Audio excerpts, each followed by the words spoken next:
عظمت و شان اس حدیث سے کیسے ظاہر ہو رہی ہے کہ قرۃ عینی فی الصلاۃ، کہ سرکار یہ بھی تو کہہ سکتے تھے نا کہ حج میں میری آنکھوں کی ٹھنڈک ہے، زکوٰۃ میں میری آنکھوں کی ٹھنڈک ہے۔ میرے دوستو وہ بڑی کبیر عبادتیں ہیں، زکوٰۃ حج یہ فرائض ہیں، یہ بڑی اہم عبادتیں ہیں۔ نماز جیسے اہم ہے اسی طرح وہ بھی جو ہیں دین کے ستون ہیں، تو حج جو ہے بڑی ہے، لیکن سرکار نے نہیں فرمایا کہ میری آنکھوں کی ٹھنڈک حج میں ہے، میری آنکھوں کی ٹھنڈک نماز میں، زکوٰۃ میں، صدقات میں۔ سرکار نے فرمایا میری آنکھوں کی ٹھنڈک نماز میں۔ اس کی بڑی وجوہات ہیں اور اس کے بڑے اسرار ہیں۔ اس کی بڑی وجہ یہ ہے کہ میرے دوستو سرکار رحمت العالمین ہے اور ہر کسی کو نوازنے والی ذات ہے سرکار کی، کوئی سرکار کے در سے خالی نہیں جاتا۔ تو سرکار نے آنکھوں کی ٹھنڈک اس فعل کو بنایا ہے، اس عمل کو بنایا ہے کہ جو سب کے لیے یکساں و برابر ہو۔ اگر حج کو سرکار فرما دیتے، کتنی عظیم عبادت ہے کعبۃ اللہ کو دیکھنا، ارے کعبۃ اللہ کو تو دیکھنا ہی عبادت ہے، تو کتنی عظیم عبادت ہے کہ ہم وہاں جاتے ہیں، حج ادا کرتے ہیں، عمرہ کرتے ہیں، کتنا لطف آتا ہے میرے دوستو۔ اور زکوٰۃ کتنی حسین عبادت ہے، غرباء کے اوپر اپنے مال خرچ کرنا۔ یہ صحابیوں سے پوچھو جنہوں نے اپنے مال خرچ کیے ہیں اسلام کی نصرت کے لیے، لیکن سرکار نے حج کو نہیں فرمایا، زکوٰۃ کو نہیں فرمایا۔ اس کی وجہ یہ ہے کہ میرے دوستو حج ہر کوئی نہیں کر سکتا، حج غریب غربا مسکین نہیں کر سکتے، اور زکوٰۃ بھی ہر کسی کے اوپر فرض نہیں ہے۔ جو صاحب نصاب ہے اسی کے اوپر زکوٰۃ دینا فرض ہے، اور جو مال رکھتا ہے اصل میں تو صدقہ وہی دے سکتا ہے۔ ویسے تو صدقات کی اور بھی صورتیں ہیں کہ مدد کرنا بھی صدقہ ہے، لیکن اصل جو مال کا صدقہ ہے وہ تو صاحب نصاب ہی دے سکتا ہے۔ میرے دوستو اگر سرکار یہ فرما دیتے کہ حج میں میری آنکھوں کی ٹھنڈک ہے اور زکوٰۃ میں میری آنکھوں کی ٹھنڈک ہے، پھر تو مالدار آدمی نمبر لے جاتا نا، پھر تو فقیر پیچھے رہ جاتے۔ تو میرے دوستو سرکار نے اس چیز کو آنکھوں کی ٹھنڈک بنانا پسند کیا جو ہر بندہ سر انجام دے سکتا ہے، جو ہر بندہ کر سکتا ہے۔ سرکار نے اپنے کسی امتی کو خالی نہیں چھوڑا۔ میرے دوستو کہیں پر بھی موجود ہو، کوئی بھی کسی بھی حالت میں ہو، حالت جنگ میں ہو، میرے دوستو مرض کی حالت میں ہو،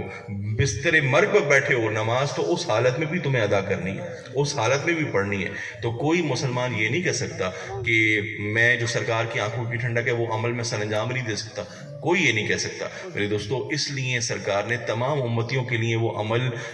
نماز جو ہے اس کو اپنی آنکھوں کی ٹھنڈک قرار دے دیا کہ میرا کوئی امت بھی خالی نہ جائے۔ ایسی عظیم دولت ہے نماز میرے دوستو۔ اللہ تعالیٰ فرماتا ہے کہ وقت مقررہ پر نماز پڑھا کرو، وہ فرض کی بھی عبادت ہے میرے دوستو۔ نماز جو ہے وہ ایک بڑی ہی عظیم عبادت ہے، اور آپ یقین مانیں حدیث پڑھیں اور قرآن پڑھیں تو آپ کو پتہ چلے گا کہ نماز اگر ہم صحیح طرح سے پڑھیں تو ہماری زندگی میں انقلاب آ جائے، ہماری شخصیت بدل جائے، ہمارے ایمان کو کتنی قوت ملے گی ہم اس کا اندازہ نہیں کر سکتے۔ حدیث میں آتا ہے کہ جب نماز کے لیے مومن کھڑا ہوتا ہے، مسلمان کھڑا ہوتا ہے، تو اس کے گناہ جو ہوتے ہیں اس کے سر پہ رکھ دیے جاتے ہیں، اس کے گناہ اس کے سر پہ رکھ دیے جاتے ہیں، اور پھر وہ رکوع میں جاتا ہے تو اس کے سر نیچے کرتا ہے نا رکوع میں یوں، تو اس کے گناہ جھڑ جاتے ہیں، اس کے گناہ کچھ کم کر دیے جاتے ہیں، گر جاتے ہیں اس کے گناہ زمین پر۔ اور پھر وہ جب سجدے میں جاتا ہے مزید سر کو جھکا دیتا ہے، اپنی پیشانی وہ زمین پر رکھ دیتا ہے، تو اس کے اور گناہ ختم کر دیے جاتے ہیں، اور گناہ اس کے سر کے اوپر سے گر جاتے ہیں۔ پھر وہ نماز کی ساری رکعتیں مکمل کرتا ہے، پورے رکوع اور سجدے صحیح طرح سے کرتا ہے، تو جب نماز سے فارغ ہوتا ہے تو پچھلی نماز اور اس نماز کے درمیان جو بھی اس کے یہ صغائر گناہ ہوئے ہوتے ہیں سارے اللہ تعالیٰ معاف فرما دیتا ہے، سارے معاف فرما، سارے ختم ہو۔ یہ حدیث ہے، یہ حدیث بتا رہا ہوں میں آپ کو کہ میرے دوستو، لیکن شرط کیا ہے؟ شرط یہ ہے کہ نماز اس جذبے کے ساتھ پڑھو جو اس کا